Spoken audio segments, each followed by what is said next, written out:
ऐसे बादल चटकत रहा।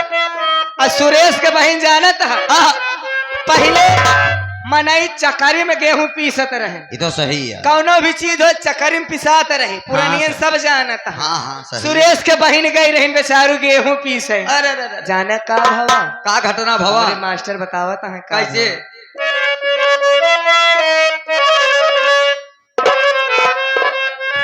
अरे बादल घना हाय दैया बादल घना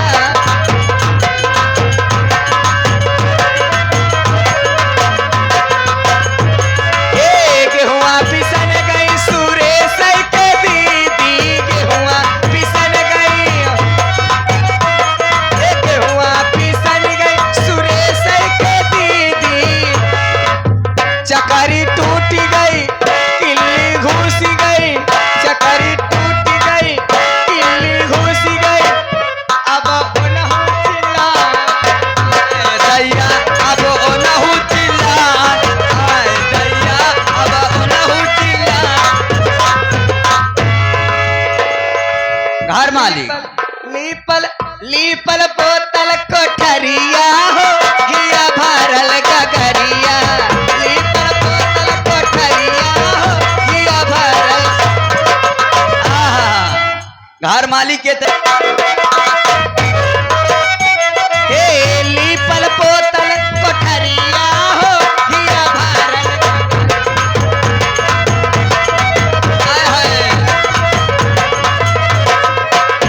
हे घिया निकाल गई सुरेश के दीदी घिया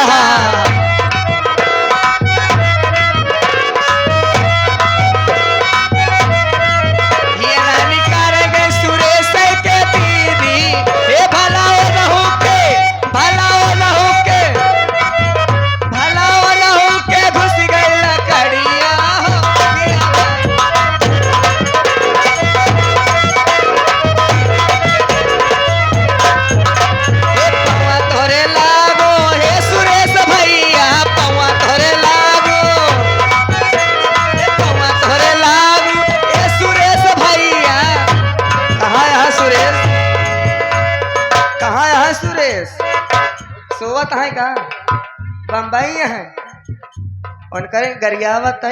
अच्छा सुनत है का वीडियो कॉलिंग पौवा तोहरे लागू हे सुरेश भैया अरे ततवा से भला हथवई से अरे ततवा से खींच ला लकड़िया।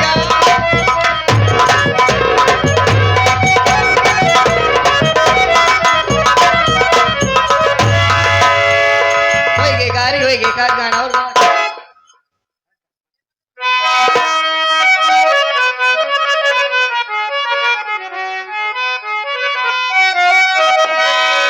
ओ की अंगूरी में डसले पिया अरे नगिनिया हो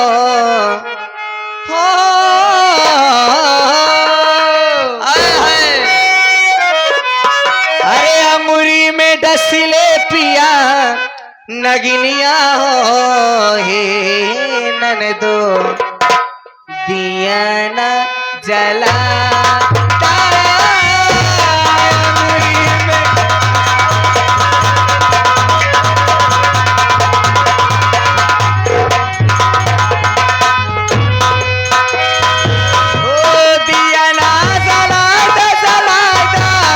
भैया के जगाएगा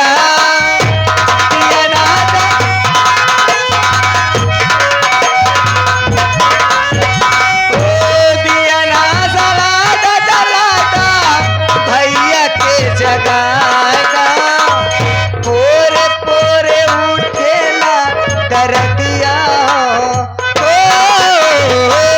पोरे पोरे उठेला लहरिया हे ननदो पिया ना जला